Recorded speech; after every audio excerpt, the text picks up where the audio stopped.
Hi everyone, welcome back to the Murder Tapes podcast, season 4, episode 2. My mom and little brother came to visit us, so we spent our weekend swimming, mini golfing, and watching movies.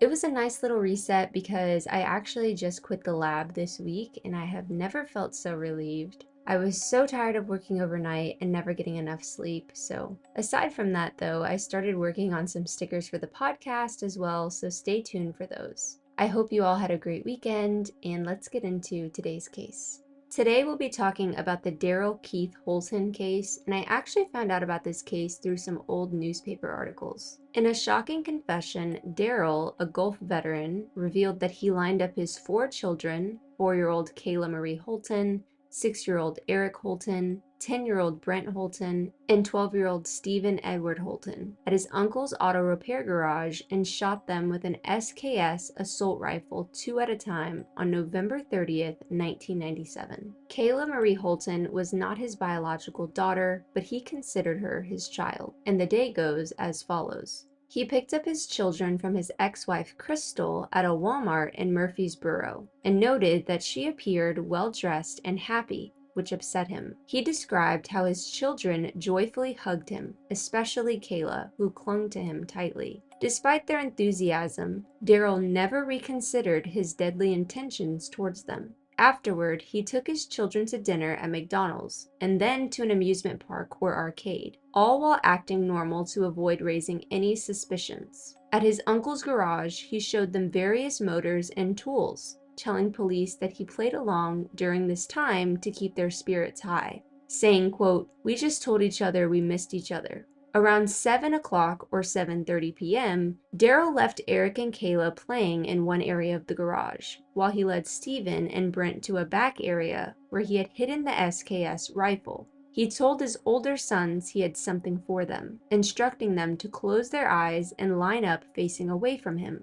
Daryl warned them to not peek as he prepared to shoot. Positioning the rifle to target them directly, he explained he aimed to deliver a fatal shot to both boys. The first shot was fired while the rifle was angled upward against Brent's back. Acknowledging that he fired multiple times to ensure their deaths, Daryl concealed their bodies under a tarp to keep them hidden from their younger siblings, then brought Eric and Kayla to the same area, telling them he had something for them too. The younger children appeared unaware of any shots being fired and asked about their brothers. Daryl arranged Eric and Kayla in the same manner as their brothers, covering their eyes and instructing them not to peek before he knelt behind them and shot Kayla in the back. Both children were hit by the initial bullet, and Daryl recalled firing into Kayla's chest. After placing their bodies under the tarp with their brothers, he cleaned himself up and stated to police that he found no pleasure in the killings.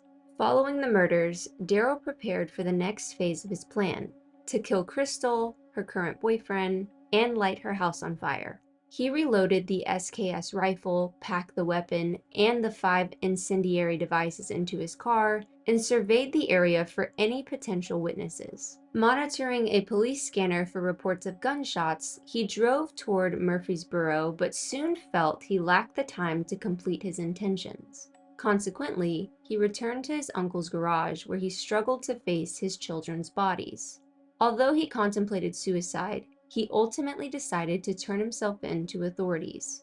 In explaining his choice to abandon his original plan, Daryl remarked he assessed various scenarios and selected one that matched his current time constraints, claiming, quote, "I had done what I wanted to do. I was done." He dismissed thoughts of suicide, referencing the gravity of his actions and the need to share the full narrative, stating he loved his children, but he would find it challenging to convey that to others. He expressed no remorse for the killings. The prosecution also called a forensic pathologist to testify about the autopsies conducted on Daryl's 4 children. The pathologist detailed the injuries of each child, starting with 10-year-old Brent, who died from multiple gunshot wounds to his chest. He identified 2 entry wounds on Brent's back that corresponded with exit wounds at the front, asserting that these were consistent with the shooter kneeling behind him and aiming upward. The pathologist noted Brent had a re-entry wound, possibly caused by a bullet ricocheting before striking him, and he recovered the bullet from Brent's body. 12-year-old Stephen also suffered multiple gunshot wounds, including a re-entry wound sustained similarly. As for 4-year-old Kayla, she had a contact entry wound to her back, corroborating a scenario where the shooter was kneeling behind her.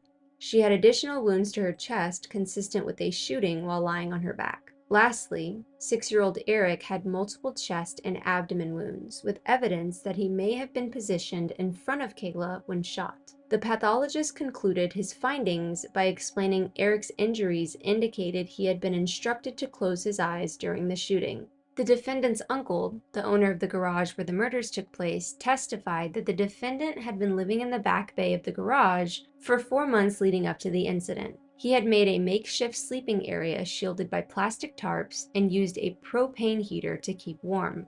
The uncle, who saw the defendant every day, noted that after losing contact with his children, the defendant became, quote, quieter, withdrawn, and unresponsive, appearing to have diminished energy. However, on the day of the murders, the defendant seemed quite pleased to see his children. The uncle also recounted how police returned to the garage after the killings to reconstruct the defendant's living space, making it better and tighter than it originally was, and assessed the propane heater used in the area. On the day of the murders, outside temperatures ranged from 40 to 50 degrees Fahrenheit, but it was much colder when the police conducted their reconstruction and testing. Dr. Donna Seeger, a toxicologist, testified that carbon monoxide exposure could impair memory, reduce IQ, and lead to depression, psychosis, and neurological deficits. However, she had not personally evaluated the defendant. Another witness, Dr. Leighton Seasum, a mechanical engineer, examined both the propane heater and the defendant's living space, concluding that the ventilation was inadequate for the heater's safe operation and that carbon monoxide was likely present in the sleeping area. Nevertheless, Dr. Leighton admitted he could not confirm that the defendant had been exposed to carbon monoxide on or before November 30th, 1997, and acknowledged that the heater was functioning properly and emitted little carbon monoxide during testing. The defense also submitted a deposition from Dr. Howard S. Kirshner, a neurologist who tested the defendant for symptoms of carbon monoxide poisoning. Dr. Howard outlined potential symptoms of carbon monoxide poisoning, including coma, death, headaches, insomnia, coordination issues, memory loss, and irritability. He noted that the defendant reported headaches, irritability, and sluggishness after acquiring the propane heater in October 1997, and mentioned memory loss following the murders. Despite some minor coordination difficulties, the defendant performed normally on other tests, and an MRI of his brain showed no abnormalities, although Dr. Howard indicated that changes from carbon monoxide exposure might not be visible on an MRI. He could not definitively diagnose the defendant with carbon monoxide poisoning. Clinical neuropsychologist Dr. Pamela Abule also testified for the defense. After interviewing and testing the defendant roughly 6 months post-offense, she found an IQ of 120. But noted deficits in information processing, visual learning, motor speed, and manual dexterity. The defendant struggled with interpersonal relations as well. Dr. Pamela said these findings aligned with carbon monoxide exposure, but she could not confirm it. She believed the defendant suffered from major depression due to the end of his marriage and concerns about his children's well-being, suggesting that by the time of the interview in June 1998, he felt relief about his children's care.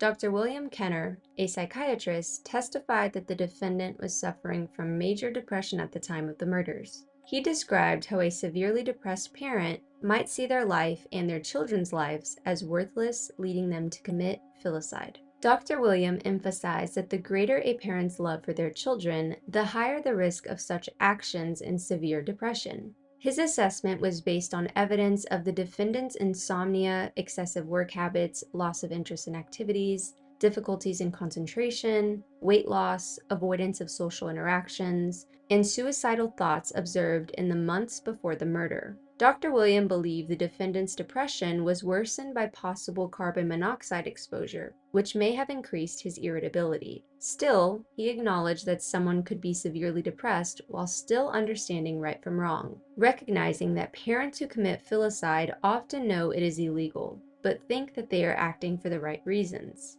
In rebuttal, the state brought forth safety consultant Ralph Mosley, who recreated the defendant's living area under conditions mirroring those at the time of the murders and found no signs of carbon monoxide. The state also introduced Dr. Daniel Martle, a forensic neuropsychologist who evaluated the defendant and noted a documented history of depression in his military and medical records. Dr. Daniel concluded that the defendant was suffering from major depression along with passive-aggressive personality disorder and a schizoid personality at the time of the crime. He explained that someone with a passive-aggressive personality channels anger in indirect ways, while a schizoid person tends to isolate themselves and lack social skills. He dismissed the carbon monoxide poisoning theory due to the negative test results for carbon monoxide and suggested that the defendant's psychological evaluations pointed to depression as the primary issue.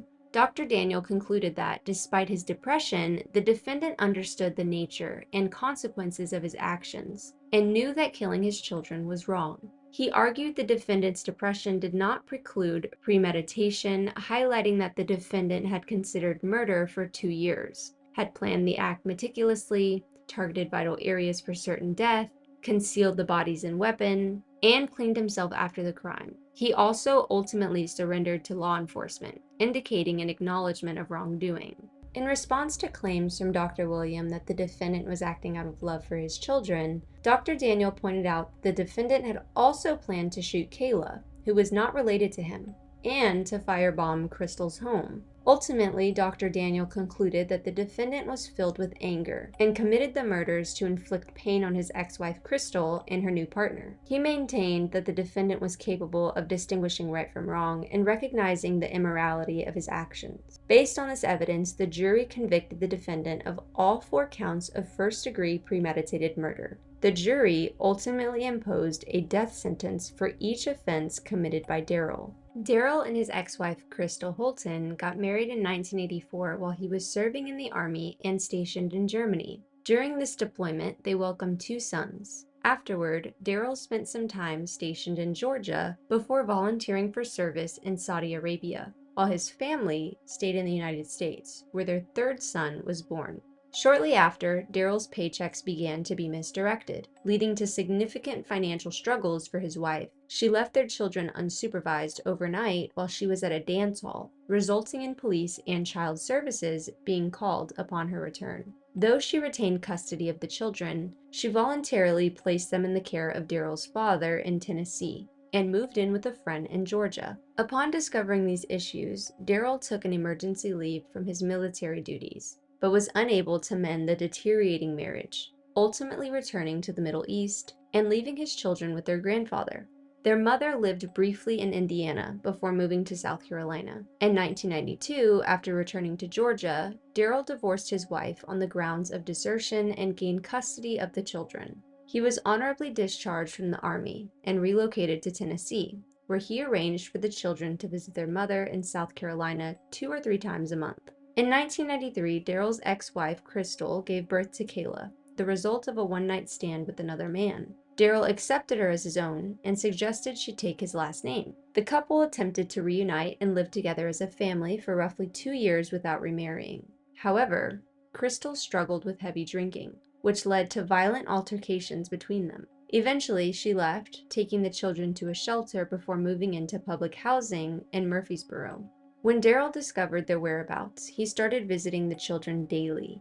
The court later granted him weekend visitation, and he expressed concerns about the crime rate in the neighborhood, as well as the poor living conditions. In 1995, an incident occurred when Daryl had the children for the weekend. Upon returning them, he refused to let them out of the car and insisted that his ex-wife Crystal get in to see them. Although she perceived no visible weapons, she felt that Daryl might be armed. She refused to comply and he drove away, warning her that she would regret it. Disturbed, she called the police. Hearing the report over a police scanner while in his car, Daryl drove to the police station and returned the children. Following this, Daryl would occasionally threaten his ex-wife Crystal, warning her of repercussions if she ever attempted to take his children away from him. Daryl maintained visitation rights until late summer or early fall of 1997. when his ex-wife Crystal filed for an order of protection and relocated without informing him. He did not see the children again until November 30th, 1997,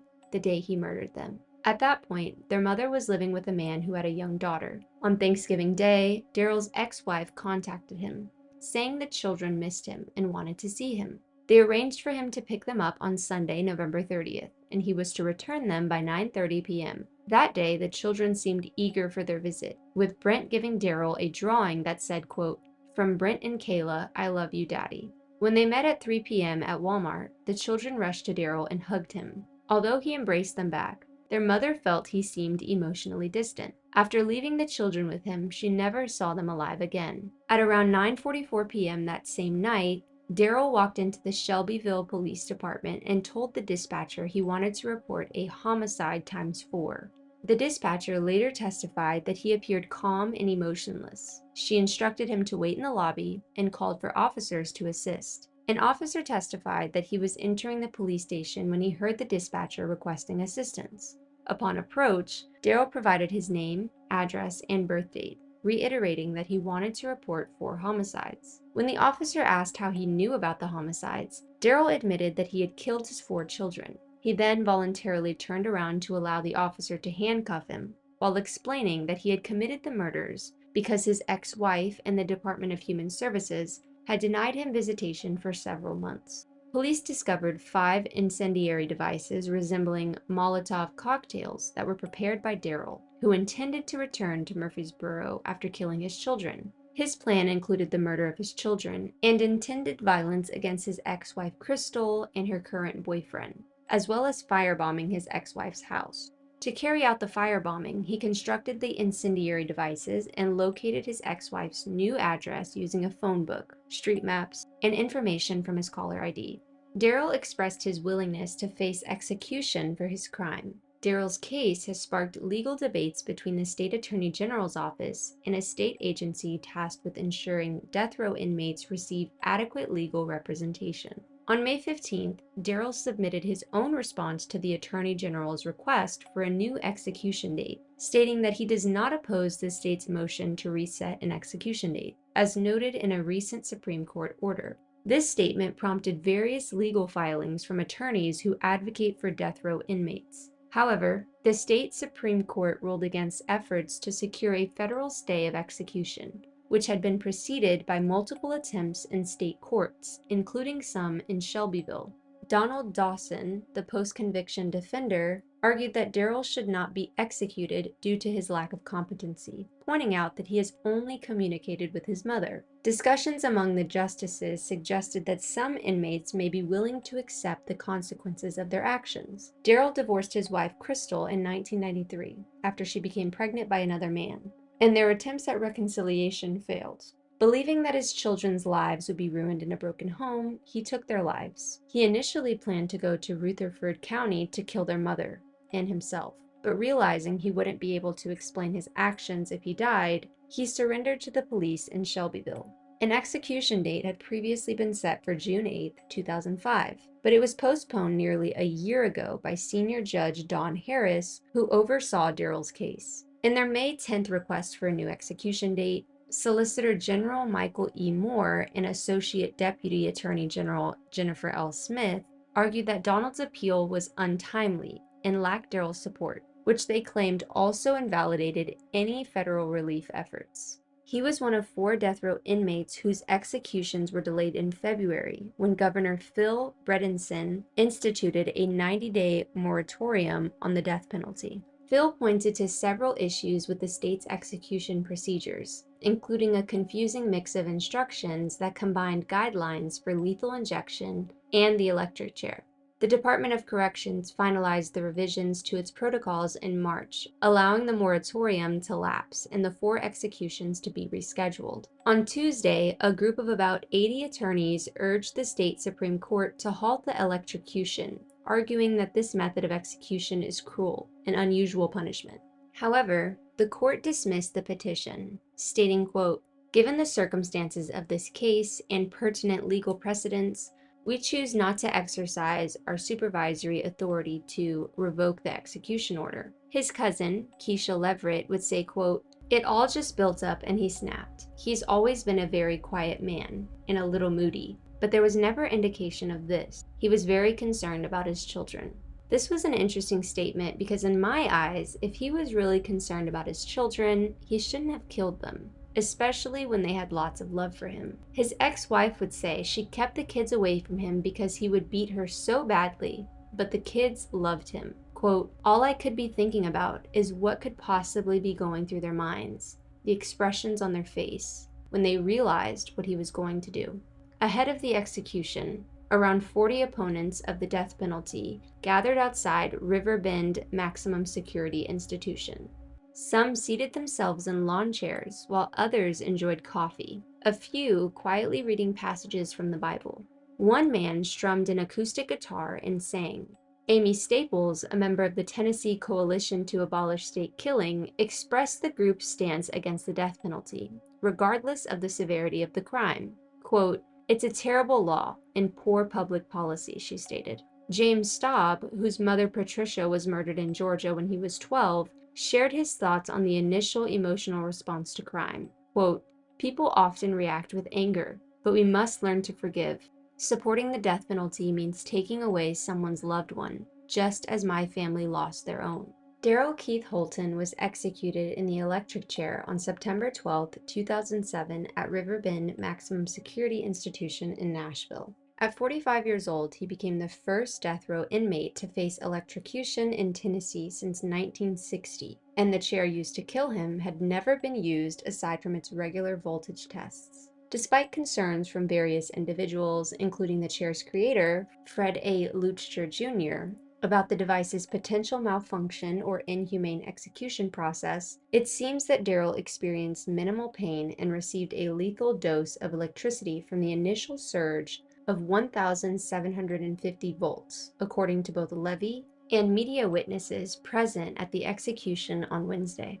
Quote, in Daryl's case, the electrocution process seemed to function as intended. The execution, including the procedure, duration, and subsequent autopsy, revealed no significant irregularities. Levy indicated that the final autopsy results, along with blood test outcomes, would be available in a few weeks. However, on Wednesday morning, Levy confirmed that Daryl's death was the result of a high-voltage electrocution, which is classified by the medical examiner's office as exceeding 1,000 volts. This electric current led to cardiac arrest in Daryl. Quote, in this instance, it effectively stopped his heart. Levy noted that Daryl suffered first to second-degree burns on his head and ankles where the current made contact. This was not an unexpected finding, he explained. The burn patterns on his head and legs resembled those of a severe sunburn. These burns were produced by the heat generated during the electrocution, observing that injuries likely appeared towards the end of the electrocution process. The Department of Corrections announced he was pronounced dead at 1:25 a.m., as confirmed by spokeswoman Dorinda Carter. Before the execution began, Warden Ricky Bell asked Daryl if he had any last words. Daryl simply said, yeah, 2 words. I do. I'm going to play a quick video of his attorney, David Raybin, explaining what he felt about his last words. Court had appointed me to represent Mr. Horton. He had elected to have death by electrocution, even though he was sentenced to death by lethal injection. At that time, he can have an option. So for reasons best known to him, he decided he wanted to have a lethal injection. I was appointed by the court to be his attorney. He was required to have an attorney, and I attended to that proceeding, watched the whole thing, and had spent quite some time with him before the electrocution. There's been some great debate about what it is that he said at the end. And his actual last word was yes. And the warden asked him if he had any last words, and his word was yes. But what had happened was the warden had just preceded that by asking him a different question, something about if the mantle placed over his head, if he could breathe, or something like that. It was more inquiry as to his physical situation, whether he could still breathe because of the hood placed over his head and the like. And Daryl didn't respond to that. And then the warden asked him if he had anything else to say. And I think Daryl probably, because his head is covered, his ears are covered, probably thought that the warden was merely repeating the question that he had just asked earlier about whether he could breathe or something like that. And I think that he just misperceived what was being asked of him. And when he said yes, then there was a long pause while the warden was waiting for whatever last words he had to say, and none were forthcoming. So he proceeded on with the execution. So it was a miscommunication, given the fact that I don't think the warden recognized he's talking to a man whose head is covered, whose ears are covered, whose mouth is covered, who's in utter dread and fear, and who's hyperventilating, is what Daryl was doing. So I understood perfectly what was going on. There was no reason for me to stop or correct the warden because I couldn't communicate directly with him. But those were his last words, but it was as a result of a miscommunication during a horrific execution by electrocution, which was barbaric in the extreme. I think if Daryl had fully heard what was being said and had his wits about him, I think he would have probably expressed regret for what he had done. He did that to me and did that in the last days of his life. But he was certainly sorry for what he had done, took responsibility for it, was ready prepared to meet his maker. I think being his attorney and having conversed with him and understood the dynamics of this, I think that I can say it was just a miscommunication. And I think that should clarify the debate about his last words and what he meant and what he actually said. It's always so interesting to me when so many people care about the murderer instead of the victims. And they say things like, he was sorry for what he did, or she was sorry for what she did. She didn't mean to do it. They turned to God. That is absolutely ridiculous to me. But let's continue on. Prison officials then positioned a wet sponge and metal plate on Daryl's head. Throughout the procedure, Daryl kept his eyes shut. When officials dried the sponge with a towel, Daryl remarked, quote, "Don't worry about it." Daryl opted for the electric chair instead of the state's preferred method of lethal injection. According to Tennessee law, death row inmates whose crimes occurred before 1999 are allowed to make this choice. A black shroud was draped over Daryl's head, and a cable was attached to the chair. At approximately 1:16 a.m., a 20-second shock was delivered. Daryl's back arched, and his hips lifted off the chair before he fell down. Following a 15-second interval, a second shock lasting 15 seconds was administered. He was declared dead moments later. No family members attended the execution, including his ex-wife, Crystal Holton. However, a victim liaison from the state attorney general's office read her statement, quote, "Today all the anger, hatred, and a long time of nightmares can finally leave me. It will be replaced by all the sweet, innocent, wondrous love that only a child can give.